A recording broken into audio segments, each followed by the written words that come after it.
邪悪なガキだ。そんな悪い子には。正義のお仕置きを執行。Day is a middle-aged man grappling with severe depression. He sees no hope or future in his life, leading him to a decision to end it. On a cold, rainy day, he and his lover, Sakin, walk together without an umbrella, eventually reaching a clearing by a raging river. The rain has made the river strong enough to sweep someone away, which is exactly what Dai was counting on. He and Sakin have grown weary of the world and plan to end it together by drowning in the river, thus fulfilling their promise to always be together. Before they jump, they tie their arms together as a symbol of their solidarity. However, just as they prepare to leap into the water, a truck appears out of nowhere and hits them, despite being in the middle of the forest. Dai awakens in a cathedral, disoriented by his surroundings. He assumes this must be the afterlife. A woman named Annette introduces herself and explains that he has been summoned to this new world as its hero. She directs him to look out the window, where mythical creatures like dragons roam. This world needs him to restore the light. However, Dai is not pleased. His only wish was to leave Earth alongside Sakin, who isn't with him now. Feeling like he has broken his promise, he decides to try ending his soul again and ingests an entire bottle of pills. Annette, horrified, uses magic to detoxify his body despite Dai's protests. When he regains consciousness, he expresses his desire to leave, but Annette insists he stand up and fulfill his mission as the world's savior. Annette, curious, asks if he was hit by a truck, and Dai recalls the incident. She reveals that Truxie, a truck she hired, is tasked with bringing unhappy people to this world for a second chance at life. Annette is bewildered by Dai's lack of enthusiasm, as most people are grateful for a new start. When she checks his stats, she is shocked to find his health and mana abysmally low. His only skill is level 5 depression, making him fragile and powerless. Annette, perplexed by this unprecedented situation, tries to console him, but Dai decides to leave the cathedral. Annette, feeling responsible, apologizes and pleads with him to stay, fearing he wouldn't survive outside. Dai thanks her, but insists he's only looking for a place to pass on. Annette is taken aback by his determination to end his soul and realizes he might be different from the others brought to this world. When Annette first took her job, she was genuinely enthusiastic about guiding the summoned heroes on their journeys. However, many of these heroes were depressed gamers, particularly from the Warzone community, which made her task frustrating. Her job often devolved into stroking their egos to get them to accept their missions. With Dai, things felt different. As he prepared to leave, Annette dropped her staff and chased after him, pleading with him to at least choose a profession before departing. Duke turned to her and said there was no need for that. He was a natural-born writer and always would be. He then closed the door behind him, bidding Annette goodbye. Once Day left, Annette collapsed to the floor, realizing he was the kind of person she had been waiting for. Meanwhile, Dai wandered outside and tried to decipher a sign, but couldn't understand a word. Frustrated, he resorted to taking more pills. Suddenly, he heard a voice announcing that he had spotted a landmark and earned 5 experience points. Confused and in pain from his migraines, he tried to stop the noises in his head. Celebration music then played, indicating he had leveled up, which only worsened his headache. As Dai struggled with his discomfort, he heard a girl screaming for help. He turned to see a girl being attacked by a dead tree. She pleaded for his help as the tree's branches wrapped around her like tentacles. Instead of helping, Dai stood and watched, even asking if he could write a novel about the situation later. The girl, desperate for rescue, insisted he help. Dai tried, but failed to reach her, and the tree grabbed him by the neck, hanging him alongside the girl. As they dangled from the tree, Dai introduced himself and suggested they wouldn't last much longer. The girl blamed him for their predicament, explaining that the tree would soon suck the nutrients from their bodies, leading to their undoing. Dai seemed content with this fate, which frightened the girl. Just as Dai began to feel weak, the tree's branch strangling him withered away, causing the tree to die. They were freed as the tree disintegrated, but Dai was disappointed that he had once again failed to migrate. Despite his unintended victory, Dai leveled up again. The girl, both confused and amazed, thanked him for saving her, even though he felt he had done nothing special. She then invited him to her house to properly express her gratitude. Dai agreed, and as he took her dirty hand, he was reminded of Sakin, wondering if she might have ended up in this world, too. This thought gave him a new purpose, to find and reunite with Sakin so they could finally perish together. Dai returned to Annette's cathedral with a newfound determination. Annette was overjoyed to see him back, hoping for a chance to connect with him. However, when the cat girl who had invited Dai to her house appeared, Annette froze, shocked that Dai had already found someone. Dai explained that he wanted to find a girl named Sakin and hoped Annette might have some information. Annette, disappointed but understanding, admitted she had no clues about Sakin's whereabouts. With no other leads, Dai decided to follow the cat girl to her house, determined to find Sakin and fulfill his promise. The girl reassures Sensei, telling him there's still plenty of time to find Sakin. Since her house is quite a distance away, she suggests they take a break in the castle town of Roth. She then takes his hand to lead him there. However, Annette suddenly appears, objecting to such behavior in public. The cat girl is irritated, questioning Annette's presence and accusing her of abandoning her post at the cathedral to follow them. Annette reluctantly admits she is there to watch over the weak otherworlder she mistakenly summoned, denying any naughty intentions. The cat girl, realizing Sensei is from another world, is impressed by his strength, recalling how he saved her from the death tree. Annette, knowing Sensei's low stats, is skeptical, but the cat girl insists he must be strong to have defeated the death tree. And this news troubles Annette, as she fears it's the beginning of a romance between Sensei and the cat girl. While they argue, Sensei discovers a coffin that fits him perfectly. Feeling hard, he climbs inside, saying he needs a nap and asking to be woken when they reach town. He bids goodnight to Annette and the cat girl, who is annoyed that he still hasn't used her name. Annette jokes that Sensei likes her more since he remembers her name. Annette ties a rope to the coffin and starts dragging it. The cat girl questions whether Annette, as a clergy person, should be doing this, but Annette is focused on pulling the coffin regardless. Eventually, the rope snaps. The cat girl, tired of dragging the coffin, asks Sensei to walk, but there is no response. Annette checks his stats and confirms he's just asleep. They are close to Roth, so they decide to bear with it a bit longer. Inside the coffin, Sensei dreams of Sakin and vows to find her. When they arrive in Roth, Annette and Catgirl open the coffin. Sensei, convinced he's in another world, looks around. Annette suggests they visit the castle for an audience with the king, leaving the coffin in the middle of the road. At the castle, King Thomas and his daughter Charlotte welcome them. The king, noting their long journey, offers them rest in the castle chambers, but first asks to hear about Sensei's experience. Sensei mentions enjoying the coffin ride, which the king misinterprets as a threat. Annette quickly changes the subject, complimenting Charlotte's beauty. The king reveals that Charlotte is to be married soon and asks for advice on choosing between two suitors, the warrior Gomes and the wandering minstrel Adto. Due to increased monster activity from the demon lord's influence, the king seeks a successor to help protect the realm. However, Charlotte has not chosen a husband yet, so the king entrusts the decision to the newcomers. Sensei, finding this absurd, refuses to make such an important decision, criticizing the king's judgment. The king is shocked, and Sensei turns to leave while Annette and the cat girl frantically try to apologize for his actions, but the king waves it off, saying he isn't one to hold a grudge. Interestingly,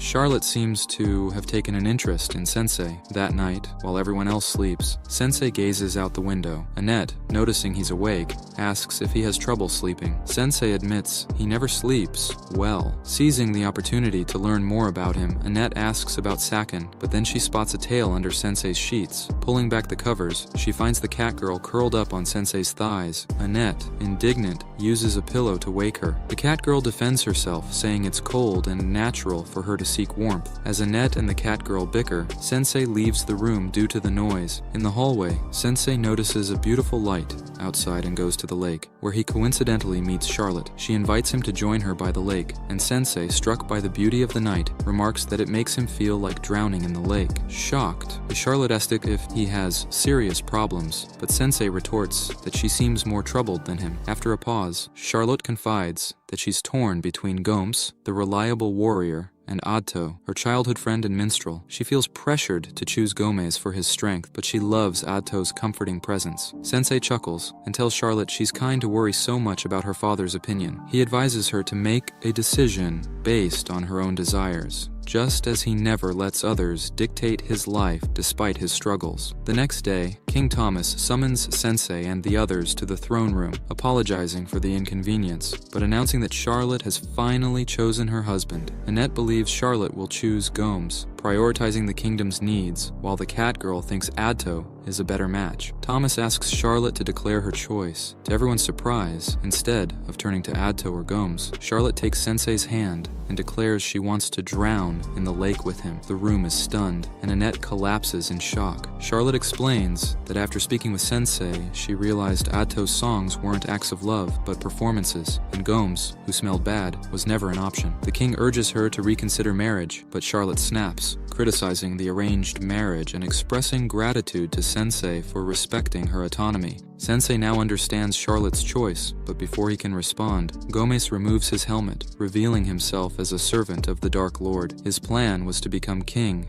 and hand the kingdom over to the Dark Lord, but Charlotte's declaration foiled his scheme. Sensei, curious, asks Charlotte if she suspected Gomes was a demon. She admits she had no idea and simply thought he smelled bad. Realizing his blunder, Gomes attacks, forcing everyone to react quickly. As the tension rises, the characters must navigate the unfolding chaos, deal with the demon threat, and reconcile their feelings and decisions. Now that his cover is blown, Gomes declares he will eliminate them all. This is the perfect situation for a powerful priestess to handle, but Annette is still unconscious. The cat girl tries to wake her up while Gomes is distracted by the guards, but the guards don't last long. Catgirl is forced to grab Annette and run to avoid being crushed by a pillar. Since Annette won't be waking up anytime soon, the Catgirl decides to take matters into her own hands and fight Gomes herself. She's level 14, so she should be able to hold her own in a fight. Otto offers to play her a song to help, but it turns out it's just his latest tune, without any buffs attached. With no other choice, the Catgirl begins attacking on her own. As Gomes charges at her, she ducks and kicks him across the face, following up with a punch, but it doesn't do much damage. Gomes sends her flying and prepares for a powerful attack to tear her apart. Before he can strike, Sensei distracts him, asking Gomes to finish him and Charlotte first. Gomes is initially skeptical, but Sensei explains that now that Charlotte is free from her father's control, her first wish is to end it all with him. Sensei is always ready for a chance to unlive, so he asks Gomes to grant this favor. Gomes agrees, but declares he will kill the king and burn the city to the ground afterward. Sensei doesn't care, but Charlotte starts to have second thoughts about dying. As Gomes charges at them, Charlotte tells Sensei she wants to live and protect the kingdom. Sensei, glad to hear her true desires, pushes her out of the way to take the hit alone. As Gomes closes in, Charlotte tries to stop him, but Annette wakes up just in time to cast a barrier of light, shielding Sensei from the attack. Annette vows not to let Sensei pass while she's around. As Gomes tries to break through the shield, he shatters his horns. Defenseless, Gomes is sent flying through the castle wall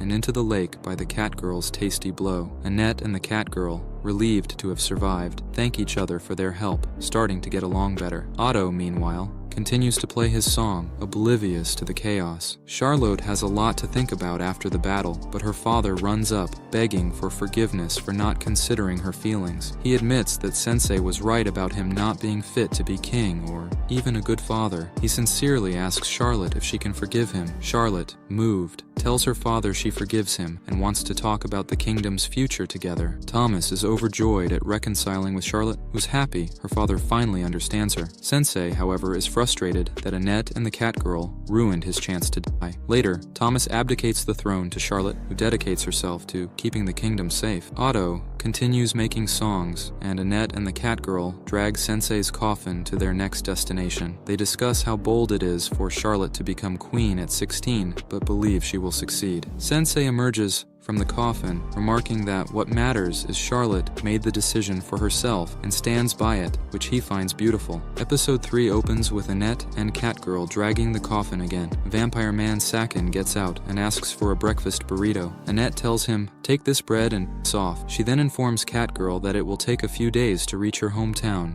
and requests that they travel to Vitan Temple first. Catgirl asks why. Annette explains that other worlders usually arrive at one of the 4 temples and then head to the Dark Lord's castle to fight him. However, Sakin isn't looking for the Dark Lord's castle, he's searching for his wife. Therefore, they must visit the other temples. Annette adds that she doesn't want Sensei to fight the Dark Lord because she's scared for his life. Catgirl teases her, calling her a shrimp. Catgirl then asks if Annette quit her job. Annette says she resigned and didn't leave her post. Just then, her familiar shows up and spits something out. It's her letter of resignation. Annette realizes she's in trouble because she didn't officially resign. Sakin tames Annette's familiar and names him Melos. As Annette prays not to get in trouble, a massive dragon jumps on them, making them cower. A stranger calls the dragon by its name, Ryuka, and chants some gibberish to it. The monster calms down. Just then, Sakin gets out of his coffin and asks if it's lunchtime yet. Dragon Girl spots him, notices he's an otherworlder, and says she's gonna delete him. Annette and Catgirl acknowledge her power and start dropping bricks. They notice a symbol that identifies Dragon Girl as the wrathful Dark Lord. They try protecting Sakin, but realize their bodies have frozen. Sensei confronts Dragon Girl and tells her to leave them alone and take him instead, stating he's ready to go anytime. Dragon Girl accepts his wish, then reveals her name as Waldelia. As she's about to end him, Sakin starts flirting, saying he feels her pain. She realizes her attacks are ineffective and that she is also falling for him, so she calls her dragon over to aid her escape. Later, the squad is found lying in Sveitin Temple. A priestess named Isha helps heal them back to full health. Moments after, Sakin goes shopping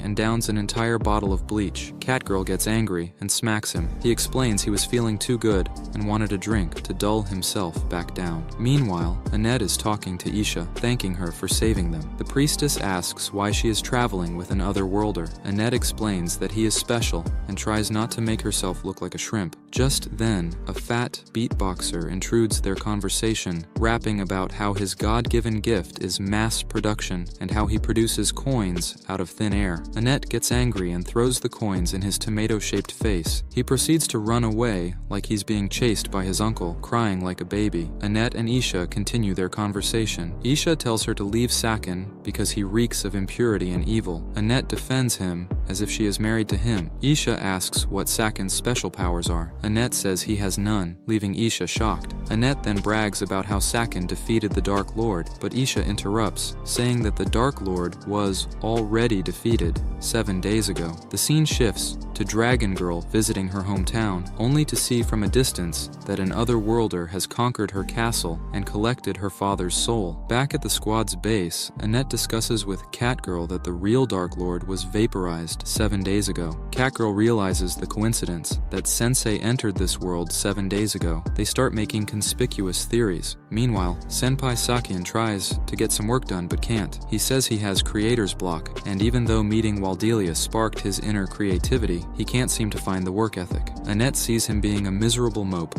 and asks to take him out shopping. They go out and Annette buys Sakin a set of shiny armor. Sakin feels oppressed, but that's exactly what turns him on, so he doesn't mind. As they leave him to nap in his armor, Isha passes by and tells him to stay away from her girlfriend. He responds that Annette is a free bird, unbound by any cage. She tells him to get lost. Just then, everyone hears a howling wolf. An otherworlder trots in on a giant white hellhound with the rest of his crew, including the fat rapper from earlier. The fatty introduces the blonde human to everyone as Suzuki. Suzuki tells the public that he baptized the Dark Lord and that they have nothing left to fear. Everyone rejoices at the sound of peace. But then Suzuki demands they worship him and bow down to him as their almighty, otherworldly leader. Fatboy notices Annette amongst the crowd and snitches to Suzuki about how she violated him. Suzuki walks up to her, calling her a bad girl, and pats her head. Then he says that he will make a real good girl out of her. Suzuki, with a commanding presence, approaches Annette and uses his power to make her fall to the ground,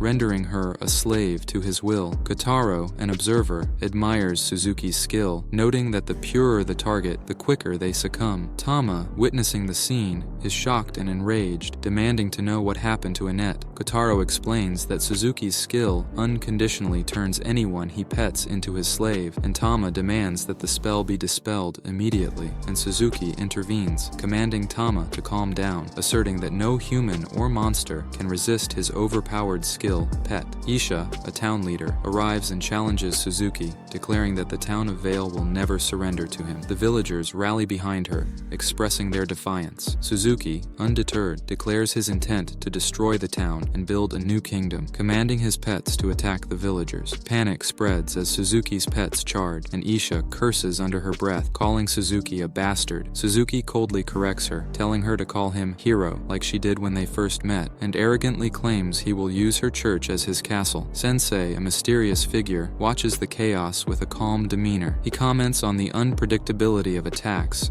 and asks if Isha has had enough. Frustrated and desperate, Isha responds with a curse. Sensei approaches her calmly and introduces himself again, expressing interest in Suzuki and a desire to base a novel on him. Isha, filled with despair, points out the true nature of otherworlders like Suzuki, who have become uncontrollable due to their greed and power. She explains that Suzuki was once a quiet, weak-willed man. Sensei takes notes, intrigued by Suzuki's transformation, and asks where Suzuki is now. Isha informs him that Suzuki headed toward the church. Sensei, with growing curiosity, asks Isha to look after Tama, and despite Isha's concerns about his lack of a gift and the dangers ahead, he remains confident. Sensei expresses his excitement about finally being able to write his masterpiece. Reluctantly, Isha decides to accompany him, despite her fear of Suzuki's power. As they approach the church, Isha formulates a plan involving poison to reduce Suzuki's forces. However, Sensei interrupts her, speaking directly to Suzuki. Isha, frustrated, curses the unpredictability of other worlders. Suzuki turns to face them, recognizing Isha's involvement and Sensei's presence. Sensei introduces himself and states his interest in writing a novel about Suzuki. Kotaro, confused, questions this, while Suzuki believes Sensei wants to write about his heroic conquests. Sensei corrects him, explaining that he is interested in Suzuki's fall from power due to his greed. Suzuki, feeling insulted, orders his pets to kill Sensei. Isha warns Sensei of the danger using magic to defend them, but Suzuki orders his pets to burn them to death. As the situation escalates, Sensei remains calm, thanking someone named Melos for their assistance. Kotaro panics, realizing they are out of options, but Suzuki remains composed, revealing his most powerful pet. Sensei counters this threat, and a system voice announces that Sensei's poison has killed the great wolf instantly. Isha is amazed by Sensei's tactic of infusing his body with poison. Kotaro, terrified, calls Sensei a coward, and Isha urges Suzuki to surrender. Suzuki, refusing to give up, reveals his trump card, commanding Annette, now under his control, to kill Sensei. Isha tries to reason with Annette, suggesting they retreat, but Sensei believes in Annette's strength. Suzuki asserts that Annette is permanently under his control, but Sensei challenges this, stating that Annette's fate is her own to decide. Annette, struggling against Suzuki's control, turns to Sensei, who gently asks Isha to treat her wounds. Suzuki, realizing his defeat, despairs over his failed skill. Isha urges Suzuki to surrender, but Sensei prevents him from ending his life, reminding him of their conversation about the novel. Suzuki, confused and broken, listens as Sensei explains he cannot allow the story to end early, and asks Suzuki to share his story. In a series of flashbacks, Suzuki's past is revealed. He was always timid, bullied, and weak-willed. Even in this new world, despite being granted power, he couldn't escape his inherent nature. Suzuki reflects on his failures, admitting that someone who suffered constant failures in his old world, suddenly granted power and made a hero, would not save an alien world. He confesses that he could not even commit evil properly and remains a weak-willed nobody, regardless of the world he inhabits. Isha, witnessing his vulnerability, whispers his name softly. Sensei, satisfied with his narrative, concludes his story. He thanks Suzuki for the inspiration, acknowledging the story's completion, but lamenting that it cannot be called a masterpiece. Annette notices a magic circle for summoning an otherworlder, indicating that Suzuki has been sent back to his own world. Isha and Annette discover that Sensei now has a special skill, writing, storyteller, which likely activates against otherworlders. Sensei, reflecting on his failure to write a masterpiece, wonders if he will find another subject to excite his sensitivities. Isha, confused by Sensei's true nature, asks about Suzuki's fate in his own world. Sensei responds that Suzuki's story in his world is not over, and it is up to him whether it becomes a masterpiece. Isha agrees, realizing the story's potential continuation. In Suzuki's world, a shopkeeper reviews his resume, noting his dropout status, and hires him out of sympathy, giving Suzuki another chance at life. As Kitty lays down, she dreams of you sitting on her and liking the video. Meanwhile, Annette is waiting to squash you unholy if you forget to comment why you deserve Part 5. After Sensei and the others had left, Issa went to the headquarters of the church to report the recent events. Upon arrival, she noticed her colleague, Wolf, drinking away his sorrows. Issa was appalled that he was drinking so early in the day, but Wolf justified it by claiming his job was much more stressful than hers. While Issa dealt with people like herself, Wolf had to deal with dwarves, whom he found repugnant. Before Wolf could continue his tirade against dwarves, Ellen, another bishop, intervened. Ellen reprimanded Wolf for his racist remarks, especially since he was a bishop. Wolf half-heartedly apologized, but also insulted Ellen for being a goblin bishop in a position typically held by elves. Ellen was unfazed and pointed out that Wolf was behaving worse than the dwarves he claimed to hate. This angered Wolf, who dared Ellen to handle dwarves all day and see if he remained non-prejudiced. Their argument was interrupted by Cardinal Miller, who instructed them to take their seats so the meeting could start. Miller apologized for the short notice and began the meeting by noting the absence of someone. Before he could continue, a new bishop stumbled in. Miller introduced her as Ara, the new bishop of the Western Temple, replacing Annette. The bishops began their reports, starting with Ara, who reported nothing noteworthy in her region. Miller reminded her about the recent ascension of Princess Charlotte to the throne, which she had forgotten to mention. Ara apologized, and Elton, the goblin bishop, took over, reporting peace in his region. Wolf then reported that his territory was stable,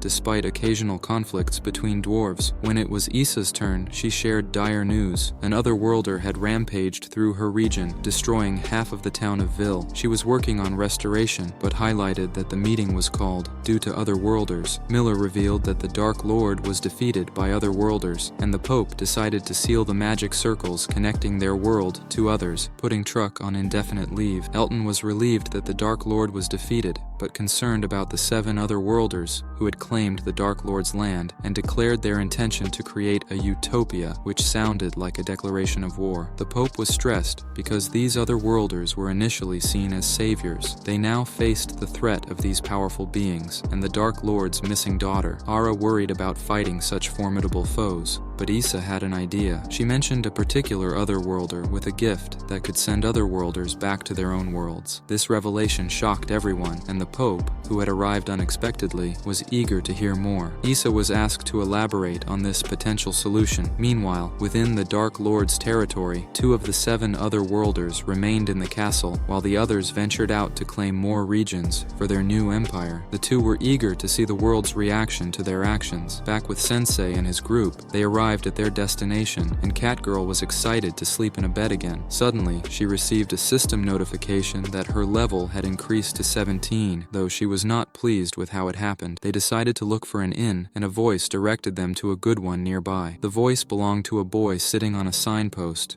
who offered to provide information for a fee. He mentioned a hero dispatch service in the town, but Catgirl was skeptical due to past experiences with otherworlders. The boy offered to introduce them to a hero for 40,000 Jano. While Catgirl was reluctant, Annette was willing to pay to ensure Sensei's safety. The boy mistook Sensei for a dead man when he emerged from his coffin, shocking him. Despite initial reluctance, they agreed to meet the hero later that night. At the inn, Sensei predicted that the boy, Noor, wouldn't return. The innkeeper confirmed that Noor was known for scamming travelers and had never met a hero. Annette was devastated over losing 40,000 Jano, but the innkeeper explained that Noor was an orphan, surviving through scams. Meanwhile, Noor was captured by 3 men who intended to punish him for using the name of heroes to scam people. As they threatened him, Sensei intervened, causing them to flee. Noor was inspired by Sensei's actions, but realized he was left tied up. The next morning, as Sensei's group prepared to leave, Noor approached them. Catgirl demanded their money back, but Noor claimed he was indeed a hero, despite not being very strong. As the Reform Squad continues their journey, they are met by some unfriendly rats. Imprisoned now, they ask you like the video, or they stay in prison forever, and comment if you notice something sus.